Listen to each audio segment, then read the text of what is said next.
สบายดีข้าพเจ้าชื่อเท่าวินทญามาลาทิพย์มาจากประเทศลาวในต้นเดือน9 ปี 2022ได้มาศึกษาต่อระดับปริญญาโทภายใต้ทุนของรัฐบาลจีนในภาควิชาการค้าสากลสถาบันเศรษฐศาสตร์ประจำอยู่มหาวิทยาลัยกุยโจวและในช่วงระยะเวลาเดือน9 ปี 2022นี้ข้าพเจ้าก็ได้เดินทางจากประเทศลาวเข้า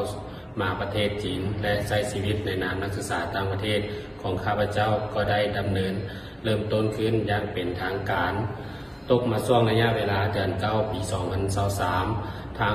กงศูนย์ใหญ่ลาวประจำอยู่แข่งสันษาได้มาจัดกองประชุมอยู่มหาวิทยาลัยกุยโจวเพื่อคัดเลือกเอาประธานนักศึกษาพร้อมด้วยคณะประจำอยู่มหาวิทยาลัยผ่านการคัดเลือกเอาผู้ที่จะมาชี้นำและนำพานักศึกษาลาวประจำอยู่มหาวิทยาลัยกุยโจวนี้ซึ่งในนั้นข้าพเจ้าก็ได้ถูกคัดเลือกให้เป็นประธานนักศึกษาพร้อมด้วยคณะ3 ท่านในการปฏิบัติหน้าเรียกอันมีเกียรตินี้ข้าพเจ้าพร้อมในการปฏิบัติหน้าที่อันมีเกียรตินี้หน้าที่หลักของข้าพเจ้า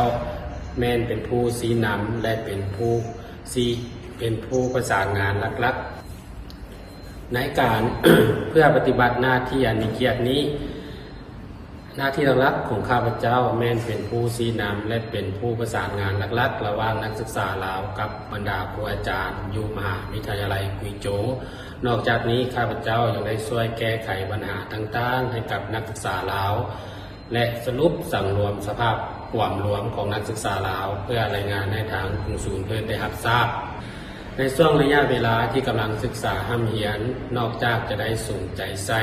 ห้ามเรียนในภาควิชาหลักสูตรแล้วข้าพเจ้ายังมีความกระตือรือร้นเข้าร่วมกิจกรรมต่างๆที่ทางมหาลัยจัดขึ้นเพื่อผ่อนคลายในการห้ามเรียนและเฮ็ดให้ชีวิตการห้ามเรียนอยู่มหาวิทยาลัยมีสีสันหลากหลายขึ้นและอีกอย่างหนึ่งข้าพเจ้าเองก็มีความหักมักทางด้านกีฬาและเป็นส่วนหนึ่งสมาชิกในการเตะบาสของสถาบันศึกษานานาชาติร่วมกับนักศึกษาต่างประเทศคนอื่นๆเพื่อเข้าร่วมเตะบาสอย่างม่วนซื่นนอกจากเตะบาสแล้วข้าพเจ้ายังได้เข้าร่วมแข่งขันกีฬาตีดอกปีกไก่ที่สถาบันได้จัดขึ้นและสามารถยกแย่งได้เป็นอันดับที่2ของประเภทสายเดียว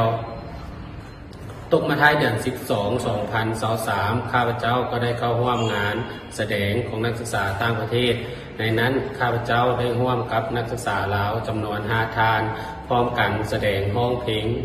ที่มีชื่อว่าอัญมณีแม่น้ำของเพื่อแสดงให้คนต่างชาติได้เห็นวัฒนธรรมอันมีคุณค่าและเอกลักษณ์ความสวยงามของประเทศลาวเขา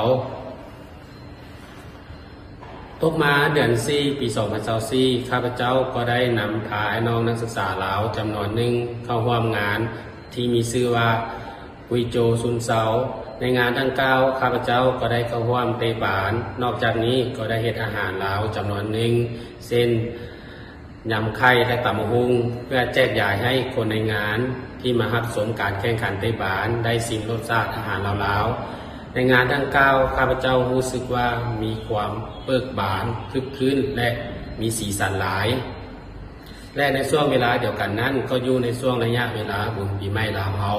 ข้าพเจ้าเองก็พร้อมด้วยน้องนักศึกษาลาวก็ได้สมทบกับ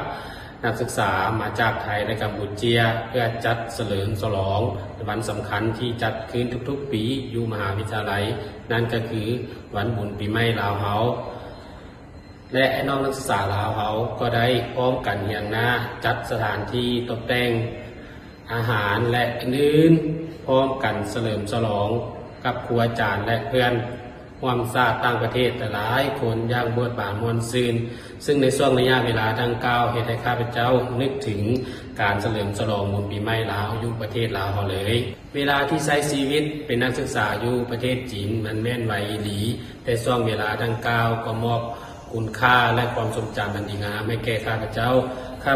ขอเก็บกรรมความรู้สึกและภาพดีๆนี้ไว้กับตัวข้าพเจ้าตลอดไปท้ายนี้ขอขอบใจทุกคนที่รับฟังเรื่องราวของข้าพเจ้าบ๊ายบาย